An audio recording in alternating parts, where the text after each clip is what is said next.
лентаны тігуді бастаймыз. Лентаны тігу әдісін көрсетіп өтейін сіздерге. Пішу әдісін бірінші лентаны сызып аламыз. Велюр мата болғандықтан кейін бұл түкті мата болады. Түгі жатыңқы болады. Егер былай өзіңізден былай қарай сипаласаңыз, түгі жатып тұрады. Енді бері қарай сипаласаңыз, түгі көтеріп тұрады. Байқайсыздар ма? Мінекейіңіз. Бүйтіп мынандай көрсеткенде анық көрінеді, түгі көтеріп тұр. Егер былай тері қарай сипаласақ, түгі әдемі болып жатып тұрады. Матаны қиятын кезде, өлшейтін кезде, пішетін кезде түгін өзіңізден кері қарай жатқан абзал. Өйткені қайшы қиған кезде түгі кедергі жасамайды. Егер түгін былай өзіңізге қаратып қойсаңыз, ол кезде қайшы қиятын кезде кедергі жасап, қайта қайшы тоқтап тұрады. Сондықтан түгін өзіңізден кері қарай, былай қарай жатқаны абзал. Енді мен сіздерге қазір пішіп көрсетейін.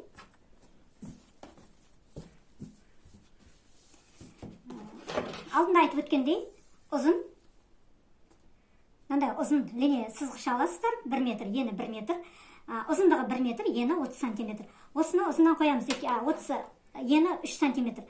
Осыны жегіне қоямыз. Бұл 3 сантиметр болғандықтан кейін лентаны біз 3 сантиметр, құраққа лентаны 3 сантиметр қылып аламыз. Мынадан былай бір сызып аламыз. Мынау ұзынан жатқаннан кейін баста бір өлшеп, кейін бүйтіп жаймен сызып, баста бір сызып алып, былай жаймен сызып алып кетуге де болады. Өйткені жүрген сайын түгі ашыла береді. Түгі ашылып, өзі бой береді. Бірақ мен сіздерге алғашқы жаңадан үйреніп жатқан кісілер болса, сызғышпен сызып алған абзал. Өйткені қаншытқамен қол болғаннан кейін, бүйтіп қанша түзу алып кетем дегенмен қисып кетіп қалуы мүмкін. Сондықтан қолмен бүйтіп қайшымен сызғыштың бойымен әдемілеп сызып алыңыздар.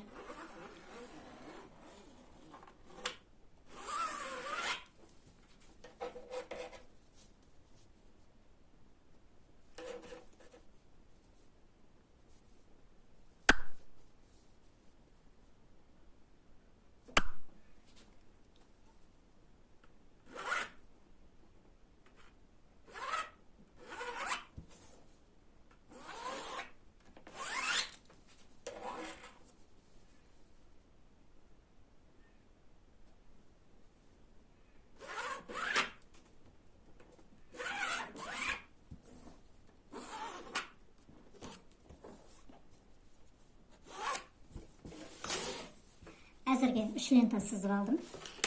Лентаны қалай құюымыз керек, соны бір көрсетіп өтейін. Сіздерге сәл камераны жақындап алайын.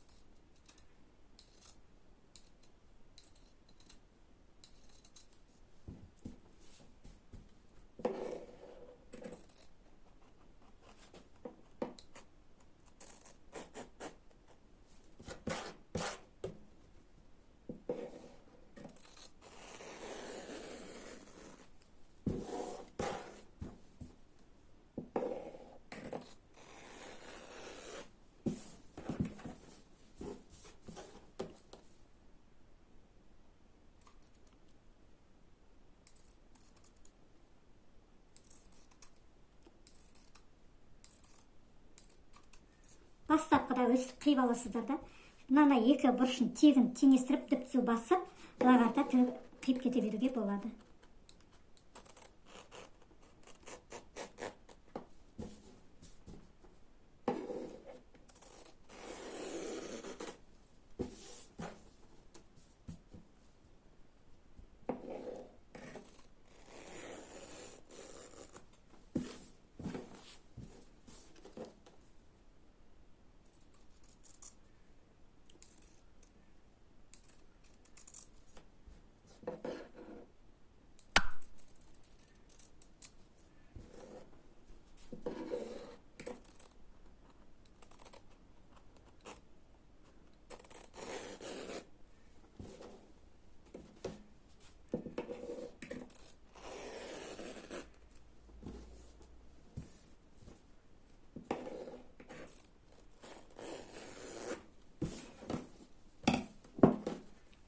Осындай қылып лента қиып аласыздар.